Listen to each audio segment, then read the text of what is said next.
a kuma bakin magana ne, ba shi kadai bane tare da mutane. hannun mu akwai wasika, gurin manyan kasar mu za mu mika.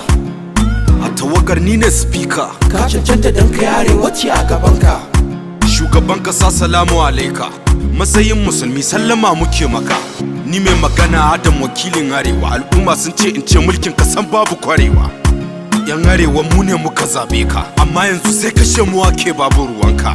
Ka yi fumfurus kai ka fuska kau da kanka, kuma wanda ake kacewar su suka zabe ka.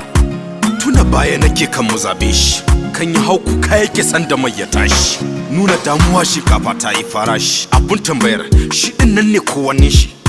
Wancan mun ga da tausayi a ran shi, don ya nuna mana talakawa ne a gaban shi, ya kuma ke kashe mu kowa jikin shi.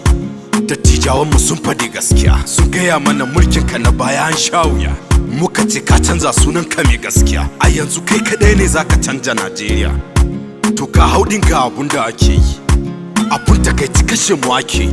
Babu ruwanka kana bila cikin sanyi, ka ki ko ta'aziyya ka zo kai da muje sanyi. Yanzu nadamar zaben ka muke yi, don al'umma ake yi wa yankan rago. Sace wancan dauke wancan kaman agogo, a nemi diyar miliyan gundan mai tallar rogo. To tura fa ta fara kaiwa bango, gwamnati da dau mataki kan yan arewa su sunko. Shawara ce ba umarni ba, hakkinmu ne mu fada ma ba zabar kan mu kai ba. Muna sane da ku ministoci, ba ku da amfani kunmu yan arewaci, domin an nada ku ne dan al'umma, amma wani hubbasa ku kai ko kuma himma, bisa kisan gilla da satar da ake wa al'umma. Yan majalisa sarakunan da zero, in ba damuwar kansu ba sa ko taba biro.